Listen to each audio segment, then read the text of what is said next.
ó ti dójú ẹ̀ báyìí o. Sheikh Labeeb Lagbaji ní Pasuma Alhaji Wasiu Alabi Pasuma bẹ́tà ọ̀pọ̀ àwọn àáfàá alùsùnà tí wọ́n kún gbòòrò nísìnyí tó ṣe pé tí wọn ò ju kán máa fẹnu tàbùkù àgbàlagbà lọ kán máa fẹnu wọn dà nǹkan rú nígboro. Ó ní agbára. Sheikh Labeeb Lagbaji wọ́n celebrate Pasuma 40 years on stage pẹ̀lú àwọn àdúrà kíkankíkan wípé Ọlọ́run ò ní jẹ́ ó tẹ́ láéláé. Bákan náà ni wọ́n wá fi ohùn tó lágbára ránṣẹ́ sí àwọn àáfàá alùsùnà pàápàá àwọn eléyìí tó ń bú wọn wípé kí ló dé tí wọ́n fi máa ń kíra àwọn olórin fújì. Nínú fọ́nrán yìí ẹgbẹ́ àwọn ohun ọ̀rọ̀ burúkú tí Sheikh Labeeb Lagbaji tí wọ́n fi ránṣẹ́ sí àwọn àáfàá alùsùnà yìí o. Sheikh Lagbaji ní Pasuma bẹ́tà ọ̀pọ̀lọpọ̀ nínú wọn nítorí Paso ìyájú ságbà kì í bú àgbàlagbà kì í fẹnu tàbùkù àgbàlagbà bẹ́ẹ̀ sì ni kì í jọra ìlójú kì í sì dà nǹkan rú kì í fẹnu dà nǹkan rú rárá bíi ti ọ̀pọ̀ nínú àwọn àáfàá alùsùnà. Kódà Sheikh Labeeb tún ní ṣé bí wọ́n ṣe ń ṣe súnà ni ọ̀pọ̀lọpọ̀ wọn ṣe ń ṣe yẹn. Ó ní agbára ọ̀rọ̀ ìdójú ẹ̀ ọ̀rọ̀ pọ̀ nínú ìwé kọ́bọ̀ nínú fọ́nrán yìí. Mo wá kẹ́yìn èèyàn mi káàbọ̀ sórí ìkànnì DigiNaija Television bẹ́yìn bá ṣe ń láǹfààní láti máa darapọ̀ mọ́ mi lórí ìkànnì ẹ máa bá mi follow DigiNaija Online TV lórí Facebook lórí YouTube ẹ máa bá mi subscribe ẹ máa bá mi like ẹ máa bá mi share fídíò yìí kó máa lọ káàkiri lórí ayélujára. Láì ní gbà wá lákòókò ẹ jẹ́ ká jìjọ wo fọ́nrán Sheikh Labeeb Lagbaji yìí ká tún gbà wọn ọ̀rọ̀ àti ohun burúkú tí wọ́n fi ránṣẹ́ sáwọn àáfàá alùsùnà tí wọ́n bú wọn pé kí ló dé tán fi ń kíra àwọn olórin fújì. Kẹ́yìn náà sì máa bá mi fèrò tiyín nípa pé ṣé ẹ faramọ́ ohun tán sọ àbí báwo ẹ máa sọ opinion tiyín sí comment òun rí ẹ jẹ́ ká jìjọ wò. Ó ní à ń kí olórin sọlọ́rin wèrè ni ìtú wọn kàn ń gán dáa ju lẹ́yìn ṣe ń lọ ẹ̀yin tẹ́ ń dà lúrú bẹ́ẹ̀ ni Pasuma dájà wọn ṣe àwọn àfáà yọ lórí ikú tí wọ́n kọ nǹkan pé ká máa lọ pa àwọn èèyàn ká máa bọ́ gbàlagbà Pasuma dájú àwọn ṣe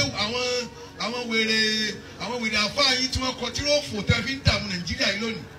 Pasuma dájú wọn lọ. Wọ́n bá ń pín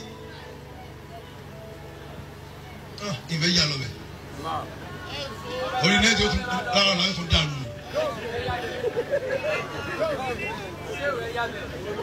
Ogójì ọdún ló pé tó ti ń kọrin pẹ̀lú ìmọ̀ àti májẹ̀mú èdè Wasiu Alabi Pasuma ò ní tẹ́. Ogójì ọdún ló pé tó ti ń kọrin pẹ̀lú ìmọ̀ àti májẹ̀mú èdè Wasiu Alabi Pasuma ò ní tẹ́. Ogójì ọdún ló pé tó ti ń kọrin pẹ̀lú ìmọ̀ àti májẹ̀mú èdè Wasiu Alabi Pasuma ò ní tẹ́. Tó ti ń kọrin pẹ̀lú ìmọ̀ àti májẹ̀mú èdè Wasiu Alabi Pasuma ò ogójì ọdún ló pé tó ti ń kọrin. Ogójì ọdún ló pé tó ti ń kọrin pẹ̀lú ìmọ̀ àti májẹ̀mú èdè pẹ̀lú ìmọ̀ àti májẹ̀mú èdè Wasiu Alabi Pasuma ò ní tẹ́. Ogójì ọdún ló pé tó ti ń kọrin pẹ̀lú ìmọ̀ àti májẹ̀mú èdè Wasiu Alabi Pasuma ò ní tẹ́. Ló Pasuma dájọ́ wọn àbá yìí ń lọ àwọn àbá wèrè tí wọ́n kọ ilé ẹ̀kọ́ ká ẹ máa rí àgbàlagbà fín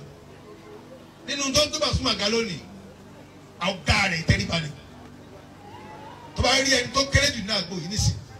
Pasuma ó kulẹ̀ fún báyìí kèé ríra ẹ̀ ọ̀dọ̀ àwọn àfa àbẹ́yìn ẹjẹ́ gbé sẹ́gbẹ̀ẹ́ ara wọn ẹni tí ń yaṣọ àwọn èèyàn àtẹni tí ń ràn gbogbo àwọn tó da ta ní Nàìjíríà yìí tó jásọ àwọn àgbàlagbà gbogbo ẹ̀ lẹ́yà tán ẹni gbogbo ẹ̀ ò da wọ́n bá kọ́ ń bá wọn lè bídíà tó bá ti wá yí ló tẹ́lẹ̀ yẹn tó ní wọ́n ti kàn wọ́n lè kúfùrù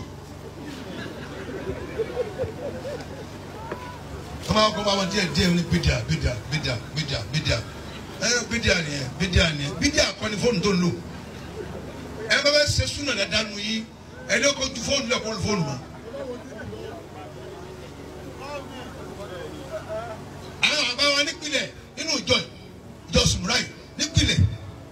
wọn ò bí yẹn rẹ kó gbọ́ rédíò wọ́n nà pa. gbogbo àwọn tíra tó ní fọ́tò nínú tí wọ́n tó ya èèyàn sí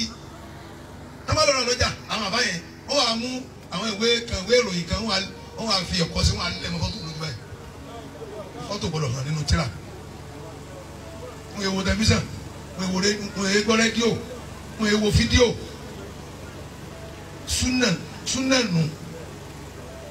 táwọn bá ní ṣe mídíà ẹ̀ ní lo tẹlifíṣàn ẹ̀ ní lo android fóònù ẹ̀ máa lo tẹlẹsọ́bẹ̀ táwọn sì ní ṣe mídíà ẹ̀ ní wọ́n ṣù ẹ̀ ní wọ́n pam ẹ̀ ní kó ṣe sásọ. náà tó polówó aṣọ. ẹ̀ sì ní rọ bàtà gidi bàtà táyà ọ̀yà mọ́tò bàtà ẹlẹ́ja adẹ́já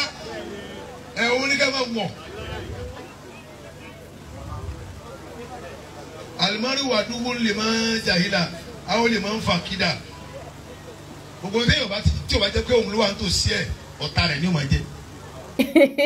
ó lágbára ọ̀rọ̀ rẹ̀ o ọ̀rọ̀ lẹ́gbọ́n lẹ́nu Sheikh Labeeb Lagbaji yìí wọ́n ní àwọn àáfàá yìí wọn tó Pasuma tán bá ní kán máa wé wọn side by side nínú ìwà wíwù wípé Paso bẹ́tà ọ̀pọ̀lọpọ̀ nínú wọn.